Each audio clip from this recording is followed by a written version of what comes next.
feel you're in a place where something needs to happen that takes you to the next level of your awakening.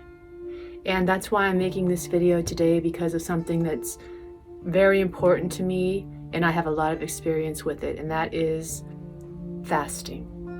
There are many ways that you can fast. Fasting from food, fasting from entertainment, fasting from speaking. And I want to explain to you today the different approaches in regards to fasting and the benefits you can expect and the challenges that might come with it and what you can do, and how those challenges are actually a big part of what creates the transformation.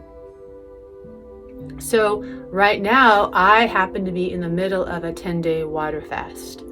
I would not recommend a water fast to a beginner because it takes a lot of determination and your body has to be prepared for it. Otherwise, it could throw you off so much that you're never going to want to fast again. So I would say to start small and do something that's attainable for you. And I'll give you a couple examples. You can try fasting on water for one day until, say, 5 p.m. You can try eating a mono diet, which is one simple food, such as the Ayurvedic khichdi, or just only fruits and vegetables. You can use spirulina. And so just pick one of those and pick a time, such as 3 days or 1 day, where you do that and you're successful at that. Because along with the strengthening of your body and your health comes the strengthening of your will and your mind over matter. And during the times when you're fasting, it's important to keep in mind what you want to gain from it, because there's a lot more to be gained than just physical benefits. There are massive spiritual benefits to be gained by increasing the spiritual fire in our body. We can suddenly find solutions to problems. We can have breakthroughs in consciousness. We can feel a profoundly more intense connection to God than ever. So obviously, if you can spend more time on those days doing some spiritual practices or contemplating your connection to the divine, or just really going inside yourself and seeing where you're at and where you want to go, and just taking away all the distractions like food or noise, and don't even think too much, just listen. Because fasting is a time of going inward and turning inward and listening and going deeply into yourself. And as our body is letting go of toxins from the past, those toxins from the past are also connected to emotions from the past and patterns mentally and emotionally from the past. And so a lot is happening when we're fasting. Sometimes people think that that's a bad thing, so they have to stop the fast. But to the contrary, that's part of the process. Any fast you're doing, when you're not used to it, or even if you are you're going to have the first, so say you want to do a 10-day fast on khichdi, which is an Ayurvedic recipe, a mono diet. They use a lot in Ayurvedic purification regimes, which is a combination of split moong dal and basmati rice and spices. Don't use any ghee or any oils for the khichdi recipe for your fasting. And anyone that's interested in how they can get that recipe, just let me know. So say you're doing the khichdi detox mono diet, and you are uncomfortable for the first 2 or 3 days. After that, it gets easier.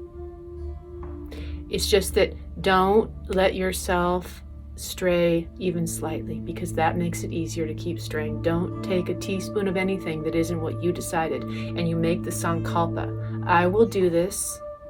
This is realistic for me, because don't say you'll do something that is going to be in danger for your health, going to put you in a place where you're bound to not succeed because it's just asking way too much of your body right now. But do little steps that build your confidence and strengthen your will and your resolve. And slowly but surely you can work your way up. You can just say, I will fast from alcohol. I will fast from social media.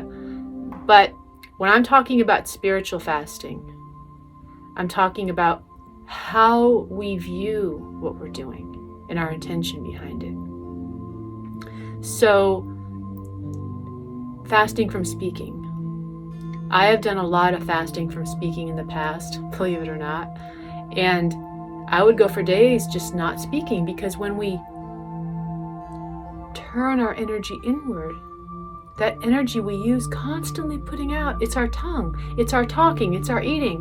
When we grow silent and we stop satisfying the tongue's urge to either get something in or get something out, eating, talking, we have a lot more energy to connect with what's going on deep inside of us.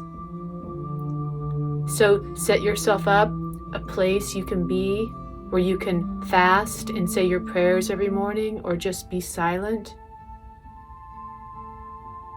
and think about what you want from your life and where you're going from here.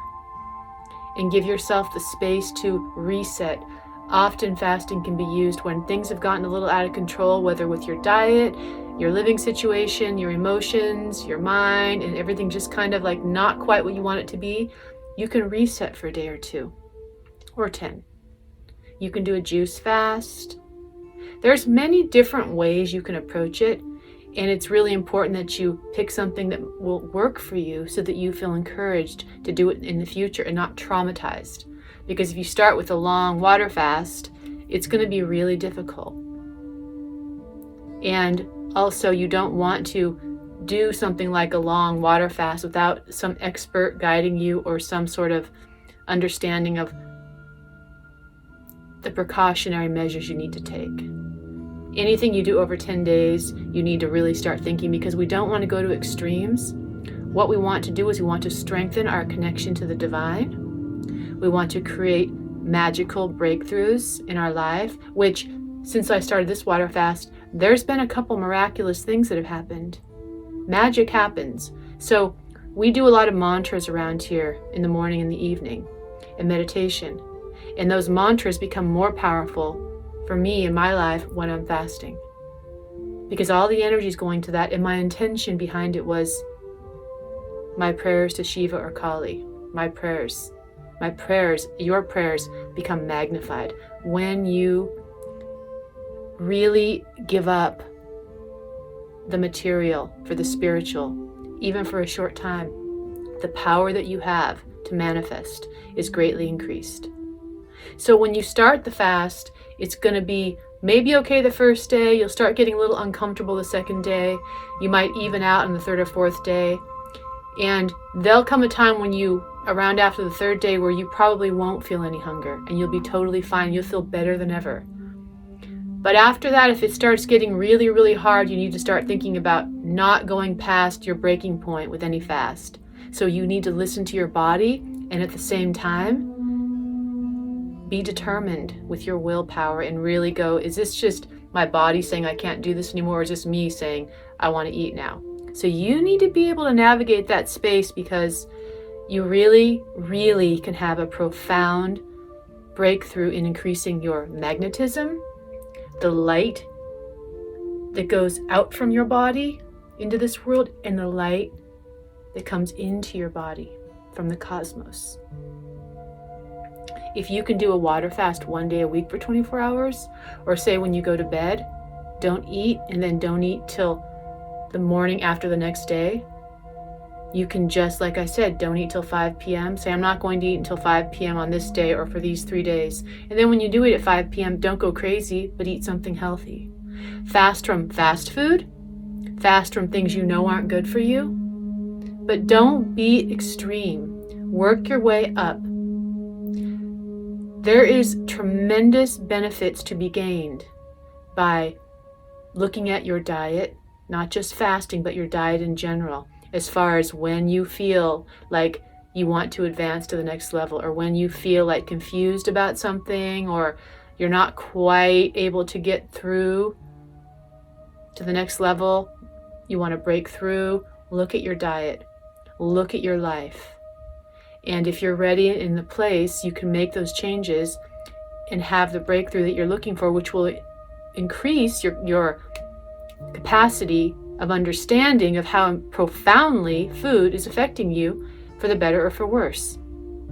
So for those of you coming to the retreat, yes, you can do some sort of purification diet before you get here, so that when you're here and you make the sankalpa of what it is you want to gain in those 3 or 4 days, it's much more likely to happen in a very grand way for you. So it's the preparation, and it's the intention, and it's what we do with the time. So if I'm fasting and I feel hunger, I can dedicate that discomfort as a sacrifice to the divine, as my offering. Look what I'm willing to do.